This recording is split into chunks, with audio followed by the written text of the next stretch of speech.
उनसे एक बात ज़रूर मैं कहता हूँ और कहना चाहूँगा फिर से कि अपनी विश्वसनीयता बढ़ाएं। वो इतना कुछ कह चुके हैं और जितना कहा है उन्होंने उसमें शायद ही कुछ बातें पूरी हुई हों। तो आप सदन में नहीं बोलते हैं, मेकअप के साथ या बगैर मेकअप के आप रील बनाकर सामने आ जाते हैं रात को 12 बजे। फिर मेकअप के साथ भी आ रहे हैं तो रील पे आ रहे हैं आप। आइए ना, मेकअप में आप बहुत अच्छे लगते हैं और ऐसे भी आपने अपने को बड़ा योगा वोगा करके बहुत अच्छा रखा है। आप आइए, सदन में आइए, लोगों से बात कीजिए। माननीय प्रधानमंत्री बहुत हमारे अच्छे मित्र रहे हैं, आज भी मैं उनको मित्र मानता हूँ।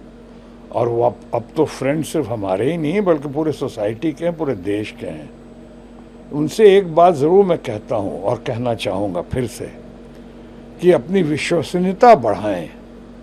वो इतना कुछ कह चुके हैं और जितना कहा है उन्होंने उसमें शायद ही कुछ बातें पूरी हुई हों। वो किसानों की आमदनी डबल करने की बात की उन्होंने 2022 तक। उन्होंने 2 करोड़ रोज़गार देने का वायदा किया, वो पूरा नहीं हुआ। अब ये आवास देने की बात की थी, या वो शौचालय की बात करते थे, उसमें क्या क्या नहीं हुआ, क्या क्या घोटाला हुआ, क्या क्या हुआ, आप सब बेहतर जानते हैं। तो इस तरह से स्टूडेंट्स के लिए पहले वो कहते हैं कि नहीं ना कोई इस्तीफ़ा देगा और हमारे यहाँ इस्तीफ़ा होता ही नहीं है।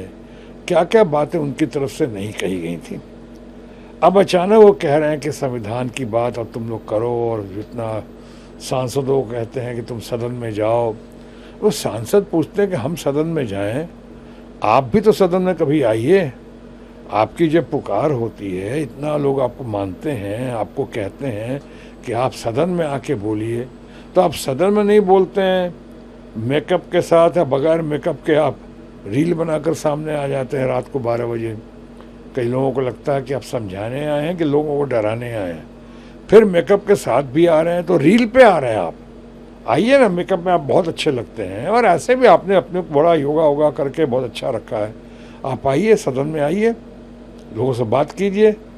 आप एक तरफ कहते हैं संवाद होना चाहिए, आपके आरएसएस प्रमुख कहते हैं संवाद होना चाहिए, जेन जी से भी होना चाहिए, और उन्होंने कहा कि संवाद, वो लोग दोषी नहीं हैं, वो लोग एंटी नेशनल नहीं हैं और उनका कोई कसूर नहीं है। यहाँ तक कह दिया उन्होंने इशारों में कि उनकी मांगें पूरी होनी चाहिए। तो फिर उनकी बात आप कोट करते हैं और उनकी बात को आप मानते नहीं। आपकी बात इसलिए लोग नहीं मानते हैं कि आप बहुत कुछ कह जाते हैं, उसकी विश्वसनीयता खो चुके हैं आप लोग।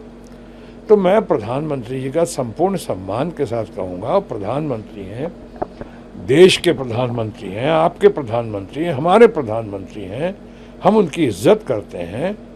तो हम उनसे अपील ही कर सकते हैं, विनती कर सकते हैं कि ये सारी बातें कहने से पहले आप एक तरफ कहते हैं कि तर्क होना चाहिए बातों में, तथ्य होना चाहिए, सत्य होना चाहिए।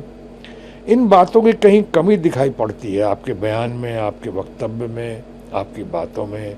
तो मैं संपूर्ण सम्मान के साथ कहूँगा, इन बातों को करने से पहले आप अपनी विश्वसनीयता, बिलीवेबिलिटी, क्रेडिबिलिटी थोड़ा बढ़ाएं, ताकि लोग आप जो कहते हैं वो हो, उस पर यकीन करें, जो कहते हैं आप वो करें, और जो आप कहते हैं करते हैं उस पर जनता का, आम जनता का, और ख़ासकर हमारे यंगर जनरेशन स्टूडेंट्स का, जेन जी का, उस पर विश्वास हो।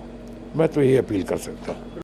अगर आप ये वीडियो YouTube पर देख रहे हैं तो हमारे चैनल को सब्सक्राइब कर बेल आइकन दबाएं, और Facebook पर देख रहे हैं तो हमारे पेज को लाइक करें।